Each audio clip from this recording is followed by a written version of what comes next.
A very warm welcome to you all, and thank you for joining us today for this session on career guidelines to empower student entrepreneurs and enhance technical skills, organized by IEEE BUP Student Branch Women in Engineering Affinity Group. I am Aliha Sheikh, the Secretary of IEEE BUP Student Branch We Affinity Group.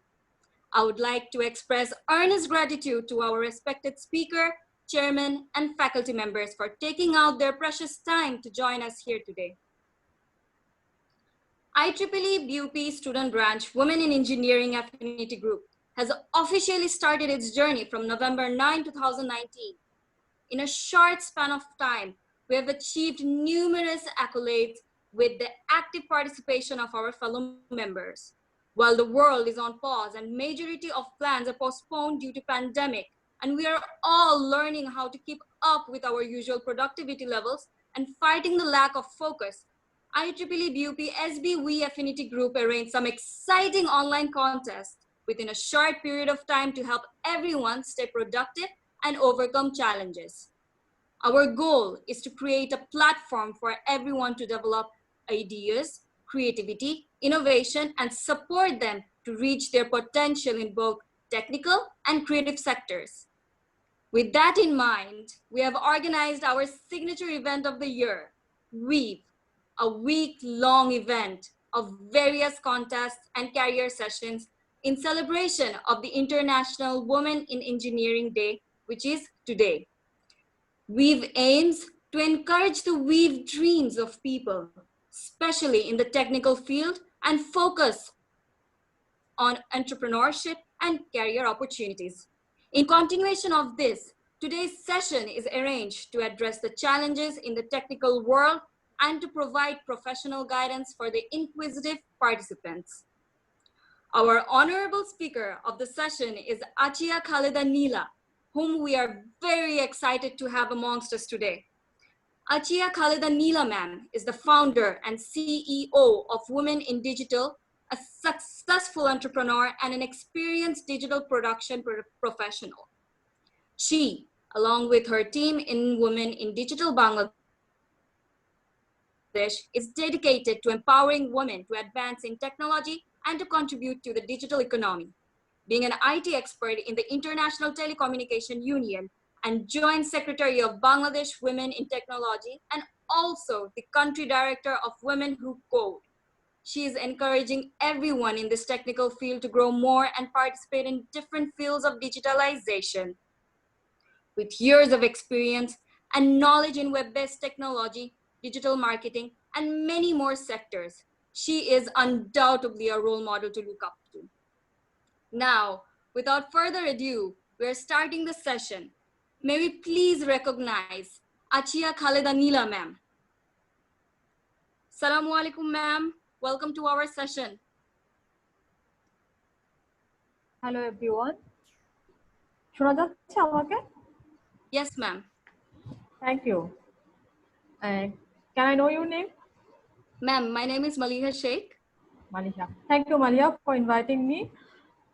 I think this will be a great program, and this is the first time I attending this type of counseling program, something like career counseling. So, can I know the student background here? Ma'am, I'm from ICT, batch 2017, ma'am. Okay. Ma'am, I am presently and currently a member of We Affinity Group, ma'am. Okay. IEEE BUP We Affinity Group, ma'am. Achha. And still we are very excited to have you here, and we can't help but repeat how you have been a great role model for us. Well, how are you, ma'am? Yeah, I'm fine, dear. আচ্ছা সবাই তো বোধহয় CSC student বা triple student তাই তো? Yes, Ma'am, CSC plus EEE, actually engineering background are most of the people. Okay, that's fine. আমি আসলে সেটা জানতে চাচ্ছিলাম. So, okay. How are you everyone? Ma'am, fine. Thank you, ma'am. How are you, ma'am? Yeah, I'm fine too. আমাকে হ্যাঁ, sure. Ma'am, certainly we can't express and hold our excitement to have your presence amongst us. And ma'am, with the inspiration that you have been to us, putting an example of leading the way, ma'am, may we have the opportunity to hear the story of your life? Of course, why not? I'm here today for that. খুব মানে খুবই ভালো লাগছে যেখানে অনেক মেয়ে আছে, mostly হচ্ছে বাংলাদেশে বা বাংলাদেশের বাইরে আমরা যখন কোথাও কথা বলি খুব কম ইঞ্জিনিয়ার মেয়েকে পাওয়া যায়। সো দ্যাটস ওয়াই আমরা যে যার জায়গা থেকে সবসময় স্ট্রিমে যেন আরো অনেক মেয়েকে আনা যায় সেই জন্য চেষ্টা করছিলাম অনেক বছর থেকে। তো এখন বাড়ছে। তো আমার গল্পটা যদি আমার বলতে হয়, সেটা অনেক আগের ঘটনা, ব্যাক টু 2007 যখন আমি ইন্ডাস্ট্রিতে প্রফেশনাল হিসেবে কাজ করতে শুরু করি, অ্যাজ আইটি প্রফেশনাল। আমি একটা ইন্টারভিউ দিতে গিয়েছিলাম একটা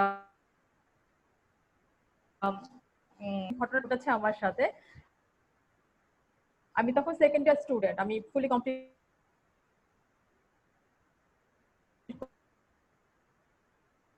করি নাই আর কি আমার গ্রাজুয়েশন তখন। No problem. তো ওখানে যেটা হয়েছিল যে আমার লাইফের সবচেয়ে বড় ইন্টারভিউ, এবং আমি জানি না এটা বড় সময় মানে এত সময় ধরে কেউ ইন্টারভিউ কখনো দিয়েছি কিনা। তো ইন্টারভিউটা ছিল 1.5 ঘন্টার একটা ইন্টারভিউ। আমার লাইফে ফার্স্ট সিভি লেখা, ফার্স্ট ইন্টারভিউর জন্য বসা। তো ওই ইন্টারভিউ দিতে গিয়ে আমি যেটা দেখলাম শুরুতেই যে ওরা একজন ইঞ্জিনিয়ার চাচ্ছে যে সফটওয়্যার ইঞ্জিনিয়ার হবে, যে প্রোগ্রামিং করবে, বাট এনিহাও ওরা ওখানে আমাকে চাচ্ছে না, মানে একজন মেয়েকে চাচ্ছে না। তো ওরা আমাকে নানান ভাবে ডিমোটিভেটেড করার চেষ্টা করছে, ওদের আরো গ্রাফিক্সের লোক লাগবে, ওদের টেস্টিং টিমে লোক লাগবে। তো guiding me to apply for that particular sections. But আমার টার্গেট ছিল যে আমি প্রোগ্রামিং ডিপার্টমেন্ট, আমি ওই জব ইয়েটা দেখে তো ডিসক্রিপশন দেখে তো অ্যাপ্লাই করেছি। তো মানে তারা কেন আমাকে অন্যদিকে গাইড করার চেষ্টা করছে ওই জিনিসটা আমার খুব একটা ভালো লাগছিল না। যদিও আমি তখন অত বেশি প্রফেশনালিজম তো কিছুই নাই, তখন আমি স্টুডেন্ট, বাট ওদের ওই ব্যাপারটাই আমার ভালো লাগছিল না। তো ইন্টারভিউটা ওরা আমাকে আসলে যতই কোশ্চেন করে, আমি তখন এক্সপার্ট না, কিন্তু মাত্র শিখছি এমন অবস্থা। তো যতই কোশ্চেন করে আমি পারি আর না পারি, আমাদের কম্পিউটার ইঞ্জিনিয়ার বা যে কোনো ইঞ্জিনিয়ারদের একটা জিনিস কিন্তু থাকে যে আমরা যদি কিছুটা জানি আমরা লজিক খাটানোর চেষ্টা করি সেখানে। তো সবার মধ্যে আমার এই অ্যাটিটিউডটা থাকে। তো আমিও তাই করছিলাম আর কি। আমি যে কোশ্চেনটা করছে তার আশেপাশে যতটুকু আমি জানি আমি ততটুকু বলার চেষ্টা করা বা এক্সপ্রেস করার চেষ্টা করা যাকে বলে সেটা আমি করছিলাম। তো ওখানে যে ভাইয়ারা আমার ইন্টারভিউ নিচ্ছিল ওনারা এটা নিতে পারছিল না, যে ওরা আমাকে ভাবছিল আমি হচ্ছে এগ্রেসিভ টাইপ, যে আমাকে থামাতে পারছে না। অ্যাজ এ রেজাল্ট ইন্টারভিউ চলছে চলছে চলছে, আর আমি রীতিমতো শেষের দিকে যেটা হচ্ছে আমিও খুব বিরক্ত হচ্ছি, ঘামছি রীতিমতো। তো 1.5 ঘন্টা পর ওদের বেশ একটা লাইন পড়ে গেছে ইন্টারভিউ, অন্যান্য যে ক্যান্ডিডেটটা ছিল ওনারাও চলে এসছে। তো ম্যানেজিং ডিরেক্টর তখন হঠাৎ করে রুমটাতে ঢুকলেন, ঢুকে যে বলেছে হোয়াটস গোয়িং অন, মানে এতক্ষণ কেন একটা ইন্টারভিউ চলবে, হ্যাঁ কি করতেছেন আপনারা। তো উনি এসে বসলো ইন্টারভিউতে, তখন ওখান থেকে একজন রিপ্লাই দিল যে sir we can't stop her, she is very aggressive.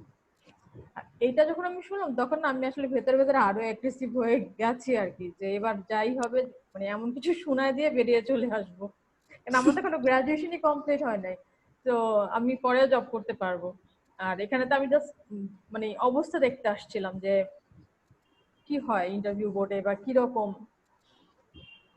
তো পরে হচ্ছে আমাদের যে এমডি ছিলেন তখনকার ওই কোম্পানির, উনি আমাকে বললেন যে আমি আপনাকে একটা কোশ্চেন করব, তো আপনি যদি ওটার আনসার করতে পারেন তাহলে আমি আপনাকে এখনই অ্যাপয়েন্টমেন্ট এটা দিয়ে দিব। হ্যাঁ, তো আমার মাথা তখন খুঁজছে যে ওরা তো দুনিয়ার সবকিছু জিজ্ঞেস করে ফেলছে, এখন উনি আর কি উদ্ধার করবে, আচ্ছা করুক হোয়াট এভার, আমি তো অ্যান্সার দিব, চুপ করে তো থাকবো না। তো আই ডোন্ট নো আসলে ওই অ্যাটিটিউডটা ঠিকই রং, বাট আমার যেটা মনে হয় যে লাইফে কেউ যদি আমাকে ভুল প্রমাণ চেষ্টা করে তখন আমি আমার ভয়েস রেজ করব, আমি ওই ওই মেন্টালিটিটা বিশ্বাস করি। তো উনি আমাকে যখন জিজ্ঞেস করলো হোয়াট ইজ ইউর এইম, হ্যাঁ আই ডোন্ট নো আমার কি এইম, আমি কেন ওই কাজ সেদিন করেছি, আমি জাস্ট আমার ফিঙ্গারটা ওনার দিকে শো করে বললাম দিস চেয়ার। হ্যাঁ, কিন্তু এর আগে কোনোদিন আমি চিন্তাই করি না যে আমি কখনো আইটি কোম্পানির মালিক হব বা আমি ম্যানেজিং ডিরেক্টর হবো, এগুলো তো আমি টার্মস গুলো মনে হয় জীবনে শুনি নাই।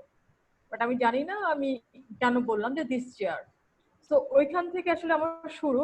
তো আমি যখন ওনাকে বললাম, বাট সে যা আমার দিকে তাকিয়ে একদম ফুললি স্টাক হয়ে গেছে, সে মানে he just Starc on my face. And উনি হচ্ছে মানে খুবই অবাক হয়ে আমাদের তাকায় আছে, কিছু বলছে না কয়েক সেকেন্ডের মতো মনে হয়। তারপর উনি জাস্ট উঠে গেল। আমি তখন কিন্তু ভয় পাইছি, আমি ভাবছি এবার বোধহয় মানে বিয়েতে পিটাবে আমাকে, এটাই আর বাকি আছে। আমি রীতিমতো ভয় পাচ্ছি তখন। উনি গেল 5 থেকে 10 মিনিটের মধ্যে উনি আমার রুমে ঢুকলেন, আমি চুপচাপ বসে আছি। এবং ওই ভাইয়ারা যারা আমি ইন্টারভিউ নিচ্ছিলেন, ওনারাও আসলে বুঝতে পারছিলেন না যে কি করতে যাচ্ছে।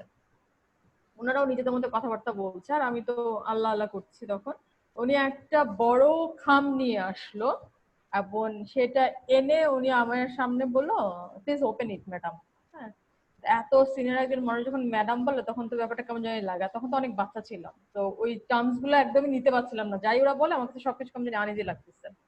তো আমি খুব ভয়ে ভয়ে ইয়েটা প্যাকেটটা খুলছিলাম। আমার মাথার মধ্যে কাজ করছিল যে এখানে বোধহয় এমন কিছু লেখা যে আমি আর জীবনে কোম্পানিতে আসতে পারবো না ইন্টারভিউ দিতে। তো বাট না, সেটা ওরকম ছিল না। আমরা যখন কোনো একটা A4 সাইজের লেটার পাই বা পেজ পাই, ওখানে যে টেক্সটটা থাকে, ওখানে কিন্তু আমাদের যে খুব জিনিসগুলো যে জিনিসগুলো খুব বেশি টাফ হয়, সেটা হচ্ছে যেটা বোল্ড করে লেখা, অথবা যেখানে ডিজিট টাইপের কিছু থাকে। হ্যাঁ, তো আমার অবস্থায় হচ্ছে সেটা। আমি যখন তাকালাম, আমার সবার আগে চোখের সামনে ভেসে উঠলো ওই ডিজিটটা। হ্যাঁ, ওখানে লেখা আছে 10,000 টাকা। হ্যাঁ, আমি আর আগের কিছু কিছু না পড়ে আমি জাস্ট ওখানে তাকায় আছি কিছুক্ষণ যে এটা কি। পরে হচ্ছে উনি আমাকে বললো যে ম্যাডাম, আপনি হচ্ছেন এমন একজন মানুষ আমার এক্সপেকটেশনের চেয়ে অনেক বেশি। তো আমি এই মোমেন্টে আমাদের যে বাজেটটা আছে সেটা হচ্ছে ফ্রেশারদের জন্য 10,000 টাকা। So I can't afford you more now, but আপনার পারফরমেন্স যদি ভালো থাকে আফটার 4 মান্থ আমি এটাকে চেঞ্জ করবো। হ্যাঁ, তো আমি আশা করবো আপনার আমাকে ওই 4 মাস সময় দিবেন, আর আপনি যদি আমার কোম্পানিতে জয়েন করেন তাহলে আমি খুব কৃতার্থ থাকবো। তো মানে আমি বুঝতে পারছিলাম না ওটা আমার জন্য ক্রিটিসাইজ ছিল না কি ছিল। আমি একদম খুব মানে অবাক হয়ে তাকায় আসছি। তারপরে বলে যে আপনি চাইলে আমার সাথে কফি খেতে পারেন, অথবা আপনি যেতে পারেন। আপনি চিন্তা করে আমাকে জানালেও হবে, আপনাকে ওখানে একটা ডেট দেওয়া আছে। তখন আমি গিয়ে ওই অ্যাপয়েন্টমেন্ট লেটার যে লেখা থাকে উপরে, ওই জায়গাটা আমি তখন পড়েছি। এর আগে কিন্তু মাথার মধ্যে ডিজিটটা ঘুরতেছে, কেন আমাকে এটা দিচ্ছে, কি হচ্ছে, মানে আমার মাথায় কাজ করছিল না। তো ওইভাবে আসলে স্টার্ট আমার। এবং যারা আসলে স্টার্টটা এরকম, তখন যেটা হয়েছে যে বাসা থেকে বলছে না, ইন্টারভিউ দিতে গেছো ওটা ঠিক আছে, কিন্তু জব করা যাবে না। যদি তুমি জব করো তাহলে তুমি তো পড়াশোনা কন্টিনিউ করবা না। তো আমি বলছি আমি একটু চেষ্টা করে দেখি, আমি যদি আমি তখন যে ইউনিভার্সিটিতে পড়তাম ওদের 2টা শিফট ছিল, ইভিনিং এ একটা শিফট ছিল। তো আমি বলছি আমি একটু কথা বলে দেখি, আমাকে যদি ইভিনিং এ পড়তে দেয়, এক্সাম গুলো দিতে দেয়, আর মানে স্যাররা যদি আমাকে একটু হেল্প করে, তাহলে আই থিঙ্ক আমি জয়েন করতে পারবো। তো আমি ইউনিভার্সিটিতে গেলাম, গিয়ে হচ্ছে আমি প্রথমে হচ্ছে এখন উনি ওই ইউনিভার্সিটির ভিসি হয়ে গেছে, তখন প্রভিসি ছিল, আমাদের ডিপার্টমেন্টের হেড ছিল। তো আমি স্যারের সাথে গেলাম, কথা বললাম। স্যার বলতেছে কোনো দরকার নেই সব জব টবে জয়েন করা, আগে শেষ করো, অনেক জব পাবো। তখন আমি ওনাকে বললাম পুরো গল্পটা। তারপর উনি বলছে এরকম অনেক কিছু হয়, ব্যাপার না, এগুলো মাথায় রাখতে হয় না। হ্যাঁ, আমি মানে খুবই হতাশ হলাম। তারপরে আমি গেলাম স্টুডেন্ট অ্যাফেয়ার্স মানে যে ডিরেক্টর থাকে ওনার কাছে, যে স্যার আমি এরকম একটা জব পেলাম, আমি এখন কি করবো। তো উনি শুনে উনি খুবই এক্সাইটেড। না না, তুমি জয়েন করো, আমি দরকার সবার সাথে কথা বলবো, সব ফ্যাকাল্টিদের সাথে কথা বলবো, তোমার কোন কোন কোর্স বাকি আছে। 2 বছর মাত্র শেষ হলো, সব কোর্সই আমার মোটামুটি বাকি, অ্যাডভান্স গুলো। তো তখন বলতে আসে আমি তোমাকে যতটা পারি আমি হেল্প করবো, এটা তো আমাদের জন্য অনেক বড় ব্যাপার, তো তুমি জয়েন করো। তারপরে স্যার তো আমাকে না করছে, বলে অসুবিধা নেই, স্যারকে আমরা সবাই বললে স্যার ম্যানেজ হয়ে যাবে। তো ওইভাবে ইউনিভার্সিটি আমাকে প্রচন্ড সাপোর্ট দিয়েছে, এবং আমি জয়েন করে ফেললাম। তো জয়েন করার পরে আমি যেটা দেখলাম আসলে, আহ আমি যে জায়গায় কাজ করতে গেছি সেখানে কেউ আসলে আমাকে চায় না। হ্যাঁ, আমি অনেকটা জোর করেই ঢুকে গেছি। হ্যাঁ, কারণ হচ্ছে ওখানে আমার সাথে কেউ কোনো রকম কমিউনিকেট করছিল না। ইভেন আমাকে একটা ডেস্কটপ দিয়েছে, এবং ডেস্কটপের মানে যে কর্নারটা আমাকে বসতে দিয়েছে, ওখানে অন্য মানে জাস্ট একটা ভালো মানের একটা ডেস্কটপ, কিন্তু অন্য কোনো কিছু নাই যে আমি আসলে এখানে বসবো। তারপরে আমি যেহেতু একেবারেই ফ্রেশার, আমি জানতাম না যে অফিসে আসলে এনভায়রনমেন্টটা কি হয়, আমাকে কি করতে হবে, আমি কিছু বুঝতে পারছিলাম না। তো আমি ডেস্কটপের সামনে মোটামুটি সেদিন প্রথম দিন একেবারে 3টা 4টা পর্যন্ত বসে আছি। আমি কি করবো বুঝতে পারছিলাম না, কেউ আসছে না আমার কাছে। আর ওই কোম্পানিটা ছিল বেশ বড় একটা কোম্পানি, তো ওদের অনেকগুলো ডিপার্টমেন্ট আছে আর কি। তো যেটা হচ্ছে যে যে এমডি আমাকে জবটা দিয়েছিল, ওনার পক্ষে সম্ভব না প্রতিটা ডিপার্টমেন্ট উনি নিজে গিয়ে চেক করা যে কোন এমপ্লয় কি, আর একজনকে পার্টিকুলারলি চেক করা তো প্রশ্নই আসে না। তো ওনার অত কিছু মনে ছিল না যে কি হয়েছিল আমার সাথে, এবং আমি কোথায় জয়েন করেছি বা আমার কারেন্ট সিচুয়েশনটা কি। আর আমি শুধু ওনাকে খুঁজছিলাম যে কেউ তো একজন এসে আমার সাথে কথা বলবে, কারণ আমি একমাত্র আমার কাছে মনে হচ্ছিল উনি হয়তো আমার জন্য একটু রিলায়েবল এই কোম্পানিতে, বাট আদার কেউ তো আমাকে পছন্দ করে না, আমি বুঝতে পারছি। কিন্তু উনি নাই। আমার প্রথম দিনের মোটামুটি শেষের দিকে 4টার দিকে আমার মনে হয় এইচআর যে আপু ছিল উনি এসেছে। তো এসে বলতেছে, সরি আপু, আমি তো সারাদিন অনেক বিজি ছিলাম, আপনার কেমন যাচ্ছে, আপনার খবর নেওয়া হয়নি, আসলে এত এমপ্লয়ি একসাথে করেছি, জয়েন করেছে আজকে, তো সবার খবর নিতে নিতে আপনার খবর নেওয়া হয়নি।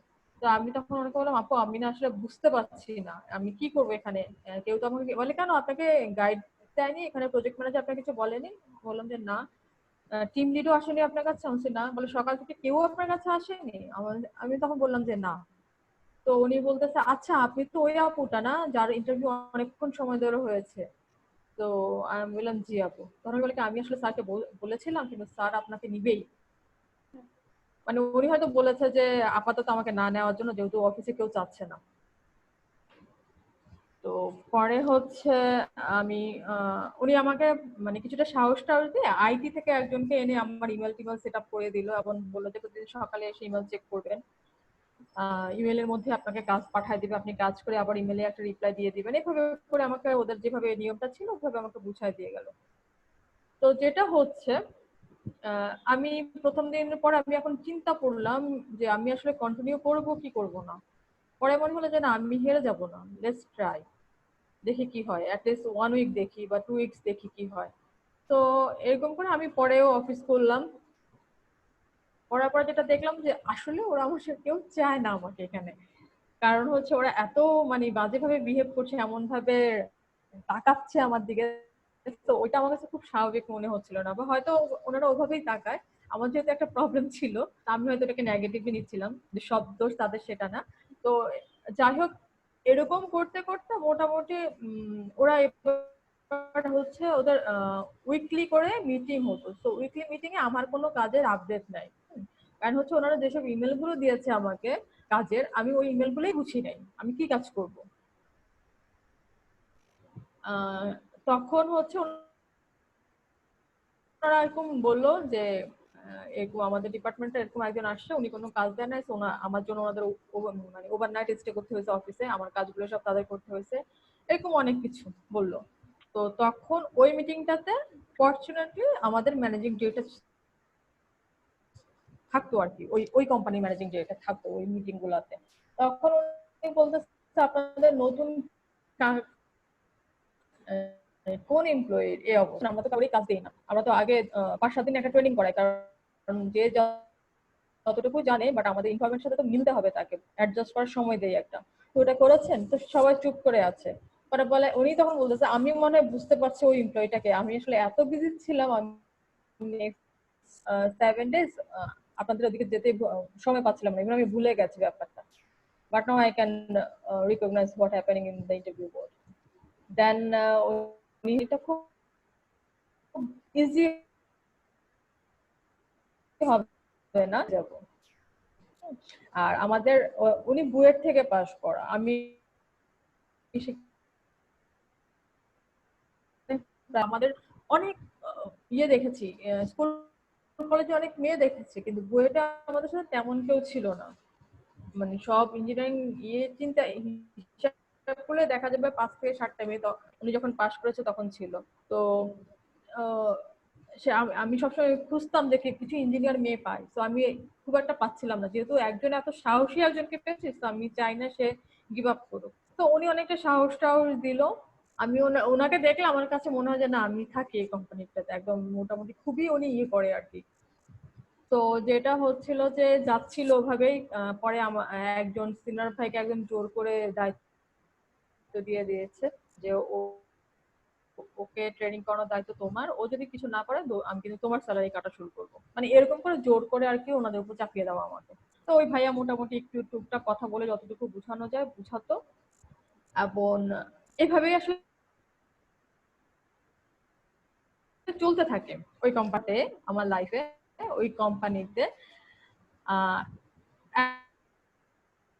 একদিন আমি আসলাম অফিসের ডেস্কটপটা আমি ওপেন করে না, আমি জাস্ট শাউট করে উঠলাম আর কি, পুরো মানে পুরো অফিস মনে কেঁপে উঠছে। তো সবাই সবাই সব লোকজন চলে আসা শুরু করলো আমার এখানে। তখন আমার পাশে যে ভাইয়া ছিল উনি তাড়াতাড়ি আমার মনিটরের দিকে তাকিয়ে উনি আমার ইউপিএসটা বন্ধ করে দিল। এটার মানে ছিল যে আমার ডেস্কটপটার মধ্যে সব ফোনোগ্রাফি ছবি দিয়ে রেখেছে। তো আমার মনে হয় আমি লাইফে ওই নোট ছবিগুলা ওই দিনই ফার্স্ট দেখেছি। তো আমি এত ভয় পেয়ে গেছিলাম, আমি কান্না শুরু করে নিয়ে মিটিং রুম থাকে একটা অফিসে, ওখানে নিয়ে চলে গেছে। তো নিয়ে যাওয়ার পর এর আগে কিন্তু উনি আমার পাশে বসতো কিন্তু কখনো কথাই বলে নাই। তো ওই ভাই আমাকে বলতেছে, আমি জানি এগুলো আপনার সাথে হবে হবে, কারণ আসলে আপনি এমন একটা মেয়ে, আপনি কারো কথা তো শুনেন না, আপনার গার্ডস অনেক বেশি। তো আমরা ছেলেরা এই টাইপের মেয়েদেরকে খুব একটা পছন্দ করি না। বাট এটা যেহেতু আমার চোখে পড়ে গেছে, এতটা খারাপও আমরা না মেয়েদের প্রতি, এতটা নির্দয় না, এটা খুব বাজে একটা ব্যাপার হলো। তো আজকে থেকে আপনি আমার ছোট বোন, এবং এই অফিসে আপনার যদি এরকম আর কোনো ক্ষতি হয় সেটা আমি দেখবো। এবং উনি এটা নিয়ে খুব রেজ করেছে আর কি, কারণ আমি তো আর বলতে পারছিলাম না আমি কি দেখেছি। আমি তো মানে যা দেখলাম তাতে তো আমি অবস্থা আমার খারাপ। তারপর এরপরে যেটা হলো, আইটি ডিপার্টমেন্ট থেকে খুঁজে বের করা হলো, অফিসে সিসি ক্যাম দিয়ে বের করা হলো যেটা কে করেছে। ওই ছেলেরও চাকরি চলে গেছে। তো এমন একজন করেছে, উনি অনেক স্কলার একটা মানুষ, বাট কেন করেছে আমি আজও জানি না। মানে এটা এরকম একটা মেয়ে আসবে, তুমি তাকে পছন্দ করবা না, তো তার জন্য এরকম একটা কাজ করবা, এরকম মানুষ করতে পারে আমার জানা স্টিল আমি কিন্তু আনসারটা খুঁজি যে কেন করলো উনি সেদিন এই কাজটা, নেই কি হয়েছে। হ্যাঁ, তো এরকম আসলে অনেক গল্প আছে যেগুলো আমি 9 বছর ইন্ডাস্ট্রিতে কাজ করেছি, এরকম ছোট ছোট ছোট বড় অনেক গল্প আছে। তবে আমি খুব লাকি, অফিসে যে মানুষ বলে না সেক্সুয়াল হ্যারাসমেন্ট বা অন্য কোনো, আমার পার্সোনালিটি বা আমার অ্যাটিটিউডটা এরকম ছিল যে আমি কিন্তু ওইরকম কোনো প্রবলেমে কখনো সম্মুখীন হই নাই, একেবারেই ওইরকম প্রবলেম ফেস করি নাই আমার ফুল ক্যারিয়ারে। যে কোনো ছেলে এসে আমাকে প্রপোজ করছে বা অনেক কিছু তো আমরা নাটকেও দেখি, শুনি, জব করার আগে অনেক রকম গল্প শোনা যায়, বাট আমি না কখনো ওইসব ফেস করি নাই। একদম 9 বছর ইন্ডাস্ট্রিতে একদম এমপ্লয় হিসেবে ছিলাম। ম্যাম তো ওইরকম হয় না, কারণ এটা আমার কাছে যেটা মনে হয়, আমি আমার গল্পের মধ্যে এখন থেকে যেটা করবো ছোট ছোট টিপস দেওয়া শুরু করবো, তো এটা আপনারা নিয়ে নিবেন। তো এইটা যেটা এটা আমার বলার কারণ কি, তো একটা ফেস কিন্তু আমি বললাম আমি কিভাবে ফেস করলাম। হ্যাঁ, তো ম্যাম, আপনি একটা হ্যাঁ, কোয়েশ্চেন ম্যাম, sure. এখান থেকেই কি আপনার মানে অন্টারপ্রেনার বা নিজে কিছু করার ইচ্ছাটা কি এখান থেকেই শুরু হয়েছে, যে নিজে একটা আপনার যে অর্গানাইজেশন বা কোম্পানি আছে উইমেন ইন ডিজিটাল, এটা কি এখান থেকেই আপনি মোটিভেটেড হয়েছিলেন? এখান থেকে হইনি, এখান থেকে হয়নি, কিন্তু এখান থেকে মাথায় ছিল যে আমি যদি কখনো ইন্টারভিউ বোর্ডে বসি আমি মেয়েদেরকে রিক্রুট করব। তখন আমার মাথায় আসলে আমি এন্টারপ্রেনার হব। আমার মাথায় ছিল যে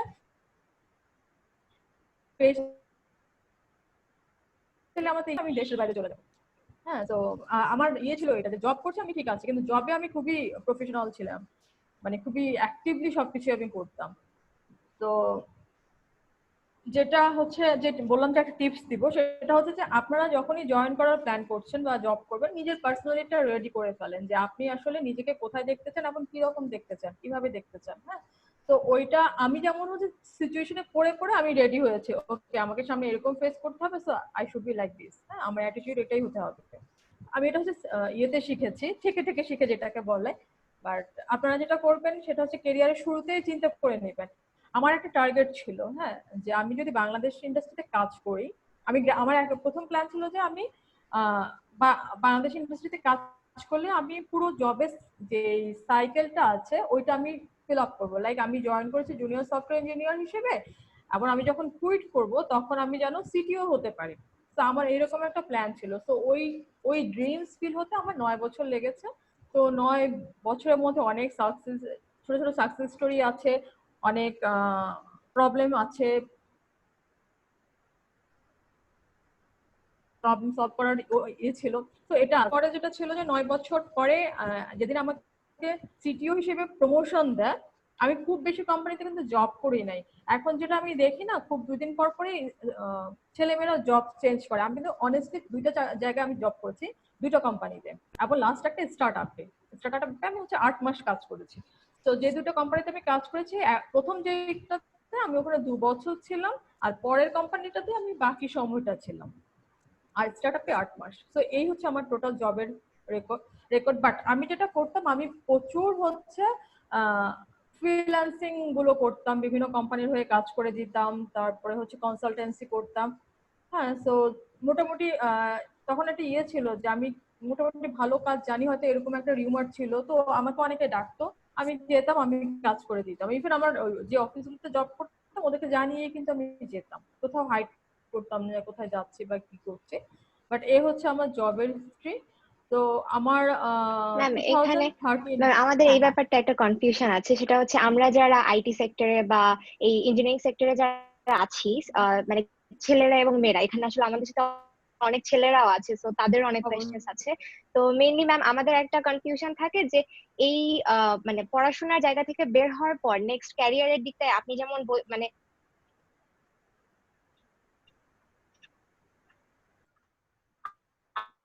আপনি টার্গেটটা বুঝেছেন ব্যাকগ্রাউন্ডের স্টুডেন্টদের আসলে কোন দিকে যাওয়া উচিত। হ্যাঁ অবশ্যই। আমার যেমন সিএসসি তে পড়তে আসার একটাই কারণ, সেটা হচ্ছে আমি ম্যাথ ছাড়া অন্য কিছু আসলে খুব একটা পারতাম না। হ্যাঁ, মানে ফ্যামিলিতে হয় কি, যেহেতু প্রাইভেটে পড়বে মেয়েদেরকে হয়তো বলবে যে তুমি ডাক্তারি পড়ো, ডাক্তার হও, তো এরকম একটা প্রেশার আমার মধ্যেও ছিল। তো আমি তখন বলতাম যে আমার পক্ষে ওটা সম্ভব না, ডাক্তার আমার কেন জানি কখনোই পছন্দ না। তো আমি ওই ম্যাথমেটিক্স পারি বলে আমি হচ্ছে ইঞ্জিনিয়ারিং করবো, এরকম একটা ব্যাপার ছিল। তো যখন আমি ম্যাথ যখন পারতাম, তখন আমি যখন সিএসসি তে অ্যাডমিশন নেই, তখন সবাই বলতো যে প্রোগ্রামিং অনেক কঠিন, এই সেই এরকম অনেক কিছু বলতো। হ্যাঁ, তো আমি ওই প্রোগ্রামিং নিয়ে একটু একটু করে শেখা শুরু করি আর কি। সেটা হচ্ছে আমার ডিপার্টমেন্টের স্যারদের কাছ থেকে, কারণ আমি একা মেয়ে ছিলাম আমার ডিপার্টমেন্টে তখন। তো সবার সাথে যে মিশার অবস্থা আমার অবশ্য ছিল না, মানে খুব শাই টাইপের একটা মেয়ে ছিলাম। তো আমার স্যারদের কাছ থেকে হেল্প বেশি নিতে হয়েছে। তো তখন মোটামুটি আমার প্রোগ্রামিংটা আমার ভালো লেগে গেছে। হ্যাঁ, তো যেটা হলো আমার তখন মাথায় এসছে যে আমি আমার কেরিয়ারটা হচ্ছে আমি প্রোগ্রামিং ই করবো। হ্যাঁ, এরকমই একটা প্ল্যান। তো এরকম আপনাদের একটা প্ল্যান নিতে হবে যে আমরা যখন ইঞ্জিনিয়ারিং করি, আমাদের কিন্তু মেইন কোর্সের সাথে হাজার রকম কোর্স থাকে। আমরা কিন্তু শুধু এমন না যে আমরা প্রোগ্রামিং করে কম্পিউটার ইঞ্জিনিয়ার হয়ে গেছি, সেটা কিন্তু না। আমাদের সেখানে নেটওয়ার্কিং থাকে, আমাদের সেখানে এআই থাকে, আমাদের এখন ব্লক চেইন, বিগ ডাটা, অনেক কিছু আছে। হ্যাঁ, তো আপনারা যেটা যেটা অ্যাডভাইস হবে আপনাদের, আপনাদের আসলে কোন জিনিসটা ভালো লাগে আপনাদের কাছে, সেটা একটু খুঁজে বের করেন। ইমোশনালি না যে আপু প্রোগ্রামার হয়েছে, তো আপু এখন নিজে কোম্পানি দিয়েছে, তাহলে আমরা সবাই প্রোগ্রামার হব। This is not like that. হ্যাঁ, আপনার যদি মনে হয় যে আমি খুব গ্রাফিক্সে খুব ভালো, পুরো ওয়ার্ল্ড ওয়াইড না ইউএক্স ইউআই ডিজাইনার পাওয়া যায় না, স্টিল নাও শর্টেজ। হ্যাঁ, তো আপনি যদি মনে করেন যে আমি ওই জায়গাটা খুব ভালো, আপনি সেখানে কাজ করতে পারেন, একদম আপনার পছন্দ লাগাটা। আর আমি একটা সাজেশন করব আমাদের ইউদেরকে, সেটা হচ্ছে যে আপনারা এখন থেকে রেডি হতে থাকেন, মানে ইউনিভার্সিটি লাইফ থেকে। হ্যাঁ, দেখেন আমি কিন্তু সেকেন্ড ইয়ার থেকে ফুল টাইম জবে চলে গেছি, পড়াশোনাকে আমি অপশনাল নিয়ে আসছি। তো সেটা আপনারা করেন না, কারণ দুইটা জিনিস ম্যানেজ করা অনেক টাফ, অনেক প্রেশারের ব্যাপার। আমি হয়তো পেরে গেছি, আমার সার্কমস্ট্যান্সটা অনেক সাপোর্টিভ ছিল। যদি পারেন তাহলে করেন, আমার কোনো সমস্যা নাই। আর খুব বেশি প্রেশার নেওয়া দরকার নেই লাইফে, প্রয়োজন না হলে। তো আমি কিন্তু আমার যেটা ছিল, আমার জেদ ছিল, আমি জেদ থেকেই সেটা করেছি। তো যেটা হচ্ছে যে আপনার যেটা ভালো লাগে সেটাতেই আপনি একদম সেটাকে টার্গেট করেন। আর এখন হচ্ছে আপনি একদম রাইট টাইম যে আপনি আসলে নিজেকে কোথায় দেখতে চান। যেমন আমি কিন্তু ওই হোয়াট ইজ ইউর এইমটা শিখেছি ইন্টারভিউ বোর্ডে। আসলে এর আগে আমার এইম কি ছিল আমি নিজেই তো জানতাম না। তাহলে আমার ছোটবেলা থেকেই স্বপ্ন ছিল আমি আর্টিস্ট হব। হ্যাঁ, মানে একবার আমার একবার মনে হচ্ছিল না আমি পাইলট হব, যখন যে গল্পটা আমি শুনতে পেতাম ছোটবেলা, আমার কাছে মনে হতো আমি এটাই হব। তো এরকম হচ্ছে আমরা ছোটবেলায় আসলে আমাদের তো কেউ তেমন গাইড করে কেমন থাকে না, তখন আমরা যা ভালো লাগে তাই একটা বলি, বাট রিয়েলিটি তো সেটা না। তো এখন যেটা হচ্ছে আমাদের আপনাদের যে এজটাতে আছেন আপনারা মোটামুটি একটা স্মার্ট জায়গায় আছেন, ডিসিশন মেক করার মতো একটা জায়গা। তো ঠিক করে ফেলেন যে আসলে কার কোথায় ভালো লাগছে, ওই জায়গাটাতে যতটা পারেন এফোর্ট দেন। অনেস্টলি বলি, আমরা যারা এখন রিক্রুট করতে বসি, আমরা এখন একটা জিনিসই চাই ফ্রেশারের কাছ থেকে, যে ওরা অনেক এক্সপার্ট হবে এটা আমরা যাই না, বাট ওরা যেন কোনো একটা মানে ওরা ওয়েব ডিপার্টমেন্টে কাজ ইন্টারভিউ দিতে আসছে, হ্যাঁ ওরা যেন ওয়েব ডিপার্টমেন্টেই জয়েন করতে চায়, বা ওরা অ্যান্ড্রয়েড ডিপার্টমেন্টে ইন্টারভিউ দিতে আসছে, ওদের যদি আমি বলি যে আমার একটা ওয়েবও লোক লাগবে, আপনি ওখানে চাইলে জয়েন করতে পারেন, ইভেন আপনি যদি এই কাজগুলো পান আপনি কালই জয়েন করতে পারেন, এই টোপটা যেন স্টুডেন্টরা না নেয়, এটা হচ্ছে খুব বোকামি হয় কিন্তু। মানে আপনার নিজের ডিসিশনে স্ট্রাক থাকবেন। আমি একটা কথা সবসময় বলি, সেটা হচ্ছে টার্গেট, ফোকাস অ্যান্ড অ্যাকশন। তো আপনি লাইফে নিজেকে কোথায় দেখতে চান, হ্যাঁ সেটা ডিসাইড করে ফেলেন, তারপর সেই জায়গাটাই আপনি যাবেন, সেই টার্গেটটা নিয়ে ফেলেন এবং ওইটাকে আপনি ফোকাস হন, হ্যাঁ ওখানে ফোকাস করে তারপরে যেটা হচ্ছে আপনি অ্যাকশনটা নেবেন, যে আমাকে ওই জায়গায় যেতে হলে আমি কি কি কি কি কাজ করব। তো আপনি যদি এটা করতে পারেন একদম ঠিক মতো, তাহলে দেখবেন যে আপনার লাগবে না যে এখানে আসিয়া নীলা এসে কি লেকচার দিয়ে গেল বা অন্য কে আমাকে কি কেরিয়ার গাইডলাইন দিয়ে গেল। আপনার কিন্তু সবচেয়ে বড় মোটিভেটেড স্পিকার আপনি, আপনার সবচেয়ে বড় রোল মডেল কিন্তু আপনি। আমাকে যখনই কেউ জিজ্ঞেস করে না আপনার আপনি কাকে দেখে মোটিভেটেড হয়েছেন বা এরকম যখন কোশ্চেন গুলো করেন, আমি একদম বলে দিই স্ট্রেট যে ভাই আমি কাউকে দেখে মোটিভেটেড হই নাই, কারণ আমি যখন ইন্ডাস্ট্রিতে আসি তখন আমি কোনো রোল মডেলই দেখি নাই যে আমি এক্স আপুকে দেখবো, ওয়াই আপুকে দেখবো। হ্যাঁ আমি খুঁজতাম যে আসলে কেমনে মেয়েরা করে।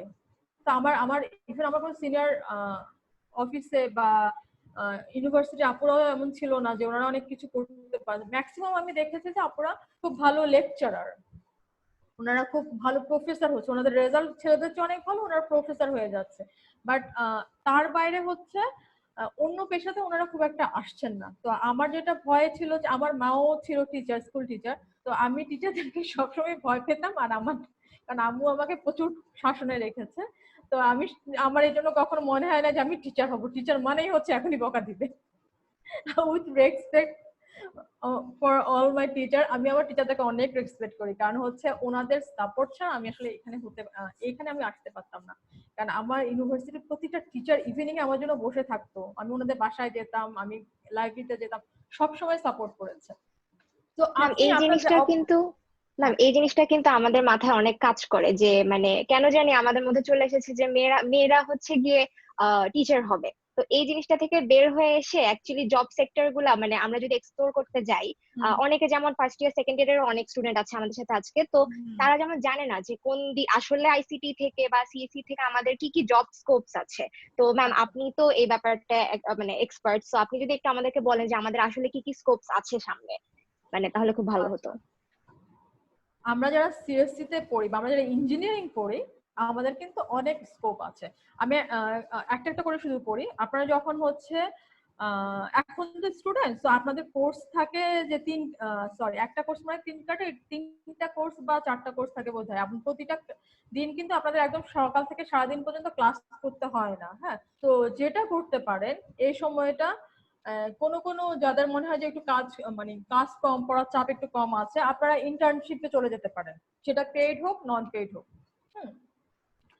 ইন্টার্নশিপে চলে যেতে পারেন, তাহলে হচ্ছে বুঝতে পারবেন যে আসলে কি হচ্ছে। ইভেন আরেকটা করতে পারেন, আপনাদের যে ফ্যাকাল্টিরা আছে, যে কাজগুলো আমি করতাম, আমার আসলে খুব বেশি মেশার মানুষ ইউনিভার্সিটি ছিল না, তো আমার সব কাহিনী গিয়ে হতো যে আমার স্যার এবং ম্যাডামদের সাথে আমি গিয়ে ওনাদের রুমে বসে থাকতাম। তো আমাকে তার বের করে দেওয়ার অপশন নাই, কারণ ওনারাও বুঝতো যে আসলে অন্য কেউ নাই বলে আমি ওখানে যাচ্ছি বারবার। হ্যাঁ, আমি কোনো একটা জিনিস নিয়ে যে আমি এটা বুঝতেছি না, নিয়ে স্যারের বা ম্যাডামের রুমে চলে যেতাম।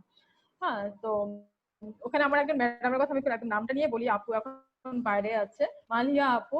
আপু হচ্ছে সিমুলেশন করাতো আমাদেরকে। তো আমি অনেক নিজে নিজে প্রবলেম বানাতাম, মানে প্রবলেম নিয়ে আমি আপুর কাছে যেতাম, এখন আপু জিনিসগুলো এত সুন্দর করে আমাকে বুঝাতো।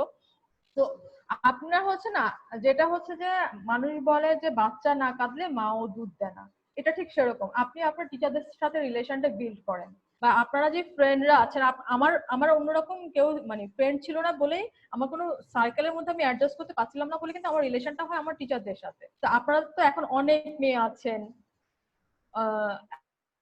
এখন আমাদের সিচুয়েশনটা, এখন তো সিচুয়েশনটা অনেক ডিফারেন্ট করতাম, তারপরে একটা হেজিটেশন কাজ করতো যে কি হবে না হবে, অনেক কিছু চিন্তা করতাম। বাট আপনাদের এখন কিন্তু ওই সিস্টেমটা নাই। এখন আমরা চিন্তা করি না যে এই ছেলের সাথে মিশা, একটা ছেলে বন্ধু থাকলেই কোনো প্রবলেম, তো এটা আমরা কেউ চিন্তা করি না এইভাবে। তখন কিন্তু অনেক রকম কথা বলতে হতো। তো যে আল্লাহ এর সাথে বেশিক্ষণ কথা বলছে, এটা তো বাসায় গেলে আবার সমস্যা, এইসব ব্যাপারগুলো এখন কিন্তু নয়। এখন অনেক ওপেন মাইন্ডেড আমরা সবাই। তো আপনার ফ্রেন্ডরাও মিলেও চিন্তা করতে পারেন যে কোনো একটা টপিক নিয়ে ডিসকাস করতে পারেন। যেমন আমি সবসময় বলি একটা কথা যে ছেলেমেয়েরা এখন যতটা সময় ফেসবুক স্ট্যাটাস লিখতে স্পেন্ড করে, ততটা সময় যদি একটু ব্লক চেইনটা কেন হলো, নতুন করে ব্লক চেইন কিন্তু পুরোনো টেকনোলজি না, নতুন টেকনোলজি। হ্যাঁ, তো এটা নিয়ে কেন মানুষ এত ইন্টারেস্টেড ফিল করছেন, এটা একটু দেখি পড়ে। বা বিগ ডেটা হঠাৎ করে এত পপুলার হয়ে গেল, ডেটা নিয়ে তো অনেক আগ থেকে কাজ হচ্ছে। হ্যাঁ, আইওটিটা নিয়ে আমি নিজে কি করতে পারি। হ্যাঁ, আমার কারণ হচ্ছে এরকম প্রোডাক্ট গুলো আমাদের দেশ থেকে আসছে না। আমি যখন উইমেন ডিজিটালটা লঞ্চ করি, আমার মাথায় ছিল যে ফেসবুক যদি কেউ একজন বানাতে পারে, তাহলে আমি কেন একটা আইটির কোনো একটা প্রোডাক্ট বানাতে পারবো না। হ্যাঁ, বাট ওরা কিন্তু রিয়েল প্রোডাক্ট বানিয়েছে। আমি কিন্তু আমার বিজনেস প্ল্যানটা কিন্তু অন্যরকম। আমি হয়ে গেছে, আমি একটা কমিউনিটি ডেভেলপ করতে গেছিলাম, যেখানে আমার মনে হয়েছে আমাকে আসা উচিত, কোনো একটা মানুষকে আসা উচিত, হ্যাঁ, যে মেয়েরা আইটিতে কাজ করবে। তো আপনাদের টার্গেটটা আপনার নিজের ঠিক করে ফেলেন, নিজেকে কোথায় দেখতে চান এবং সেই অনুযায়ী কাজ করেন। বিশ্বাস করেন টিচারদের কাছে যা, ওরা হচ্ছে ওনারা সবচেয়ে বেশি হেল্প আপনাদেরকে করবে। আমি আমি আজ পর্যন্ত কোনো টিচারকে দেখি না যে কোনো স্টুডেন্ট গেলে না বলতে। হ্যাঁ, উনি যদি নাও জানে টপিকটা নিয়ে, তখন উনি এটা স্টাডি করে হলেও আপনাকে আবার জানিয়ে দেয়। তো আপনারা হচ্ছে রিলেশন গুলো বিল্ড আপ করেন এবং সেটা যেন মানে প্রোডাক্টিভ হয়, যেটাতে হচ্ছে আপনি বেনিফিটেড হবেন। এখন হয়তো আপনার টিচার বা আপনার ফ্রেন্ডের একটু ইয়ে হবে যে ওনারা যেটা হয়তো জানে, ওনাদের হয়তো ব্রেনটা ঝালাই করা হবে, কিন্তু আপনি কিন্তু গেইনার হবেন। তো টার্গেটটা ফিক্স করে ওইভাবে অ্যাকশন গুলো নিতে থাকেন। আর অ্যাকশন গুলো একটা ব্যাপার যে আমার অ্যাকশন গুলো একরকম হবে, আপনার অ্যাকশন গুলো অন্যরকম হবে। হ্যাঁ, কারণ আপনার মাইন্ডসেটের উপর আপনি বুঝতে পারবেন যে আসলে আপনার কি করলে ভালো হবে।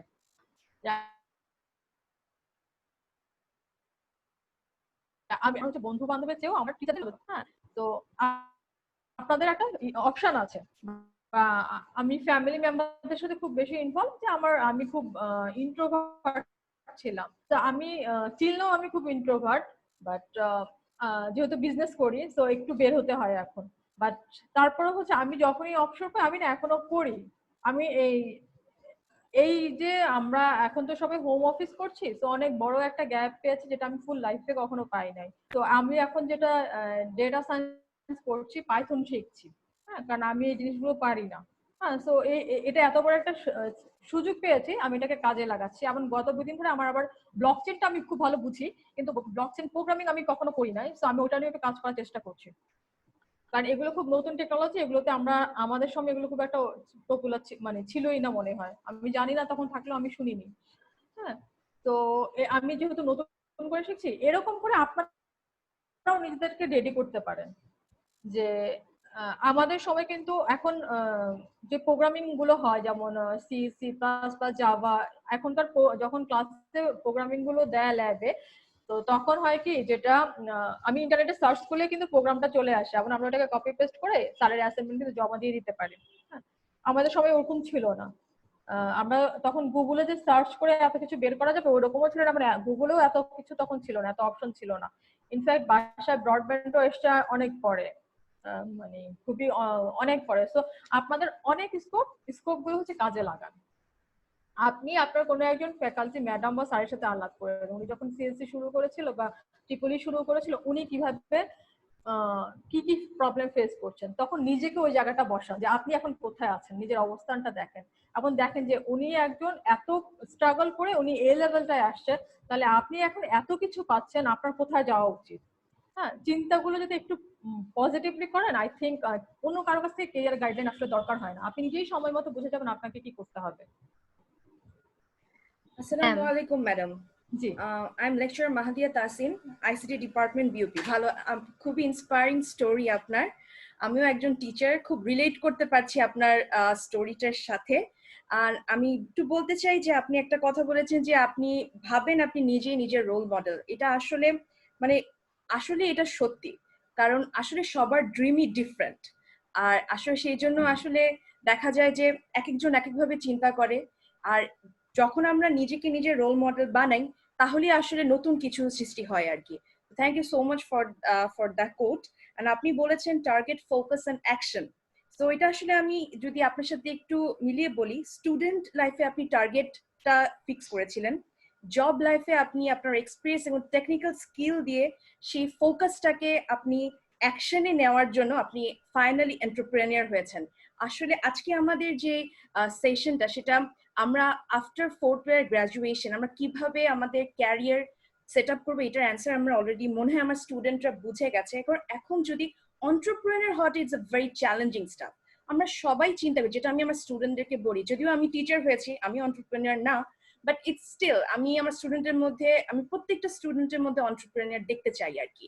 তো যেহেতু এখন জব ফিল্ডও কিন্তু তাড়াতাড়ি কমে যাচ্ছে, প্যান্ডেমিকে অনেকেই জব হারাচ্ছে, so it's a very good choice. আর আপনি যেটা বললেন প্রচুর স্কোপ আছে, সরি আমার কোয়েশ্চেনটা একটু বেশি বড় হতে চাই, আপনি আমি একটু তাও ক্লিয়ারলি বলার জন্য বলছি। তো আমার স্টুডেন্টরা জানতে চাই এন্টারপ্রেনিয়র হওয়াটা, এটা আপনি কখন রিয়েলাইজ করলেন স্পেশালি? আর এই একটা জিনিস আমি একটু জানতে চাই, এটা আমারও জানার খুব ইচ্ছা, যে এই চ্যালেঞ্জটা যে আপনি নেওয়ার মতো আপনার ক্ষমতা আছে, এটা আপনি কখন রিয়েলাইজ করলেন?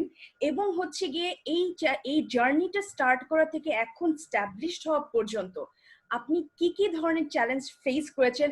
আর একটু স্পেসিফিকলি যদি বলছি, মানে জেন্ডার ডিসক্রিমিনেশনটা কে আপনি কিভাবে ওভারকাম করেছেন? বিকজ আমি জানি এখনকার আমার যে ছেলে স্টুডেন্টরা আছে, দে আর ভেরি ওপেন মাইন্ডেড।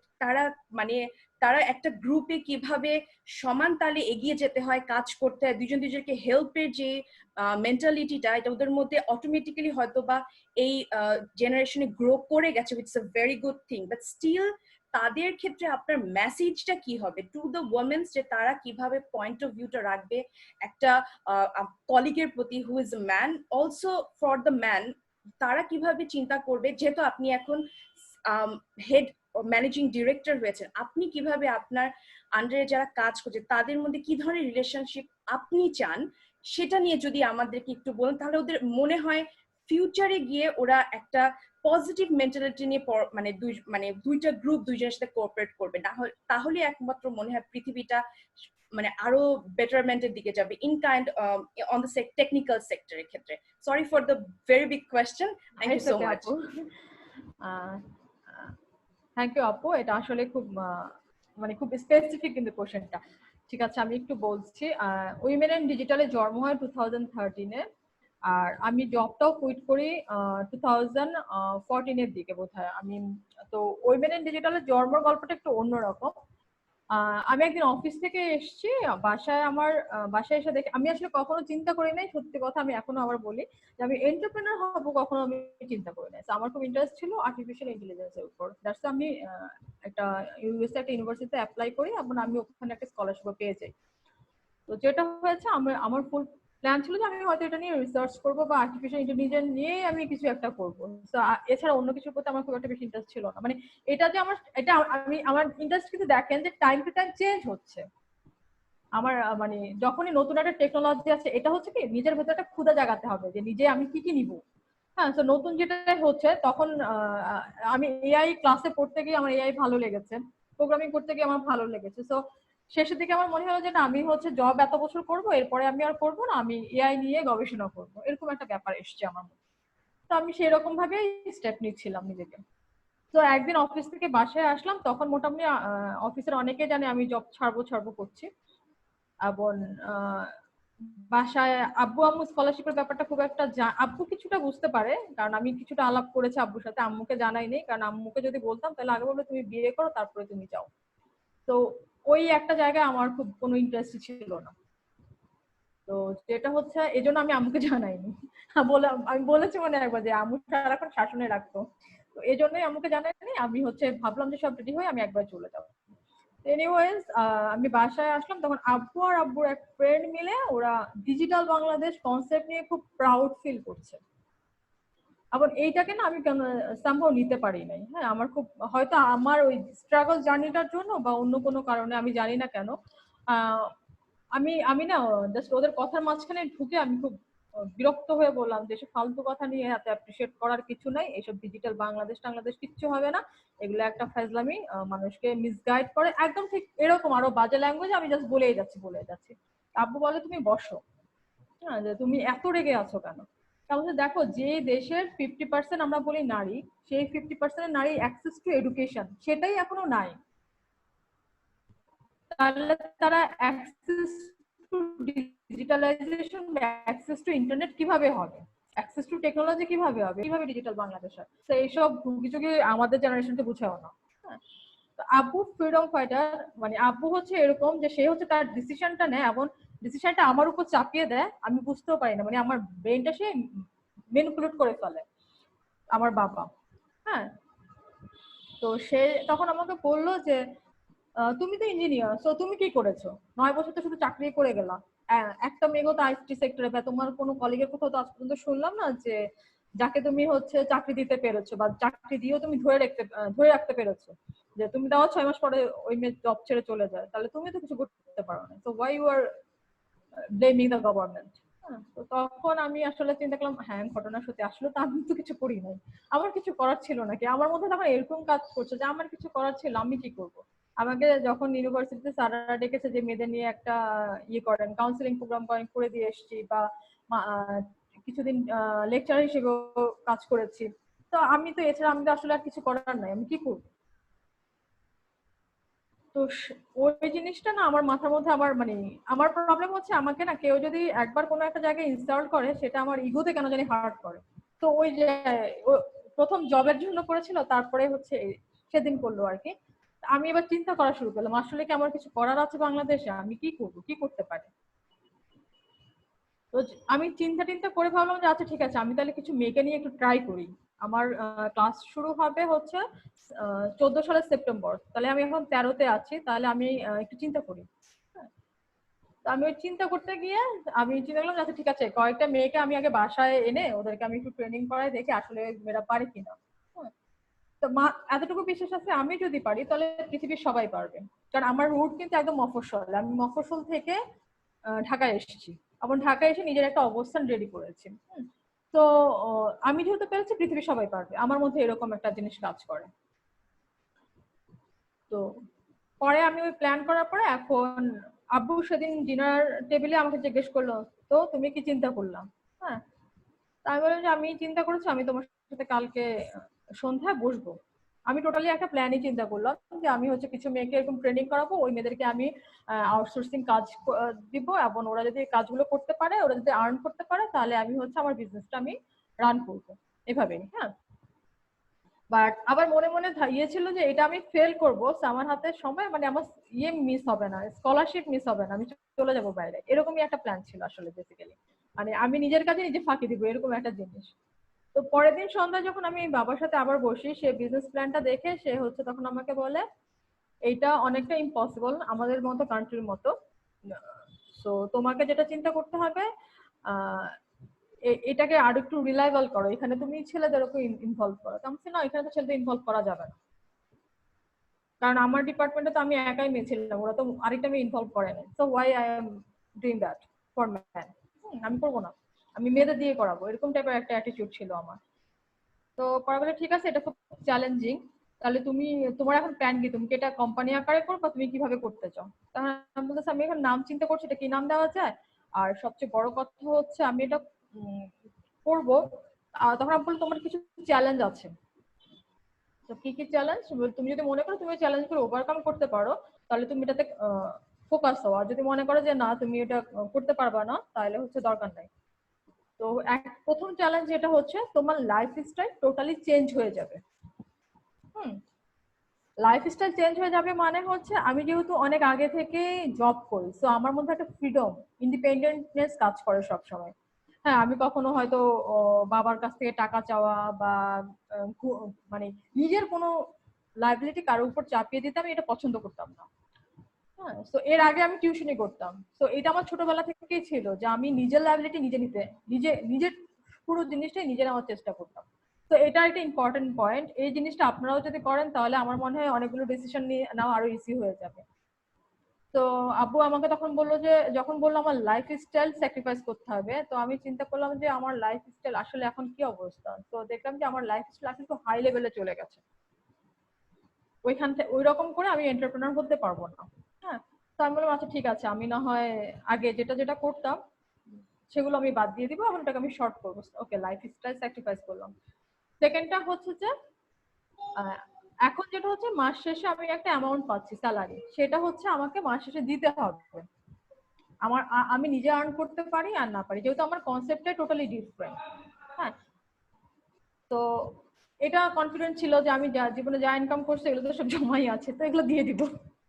এই এত টাকা দিয়ে আমি কি করবো, এরকম একটা প্ল্যান ছিল। হ্যাঁ, তো ওই প্রথম 5-10টা মেয়ের জন্য কোনো ব্যাপার না, ওদের জন্য ওই টাকা অনেক। হ্যাঁ, এরকম করে আমি আচ্ছা ঠিক আছে, সেটাও আমি স্যাক্রিফাইস করলাম, যে মেনে নিলাম যে ঠিক আছে আমি এটাও ম্যানেজ করে ফেলতে পারবো।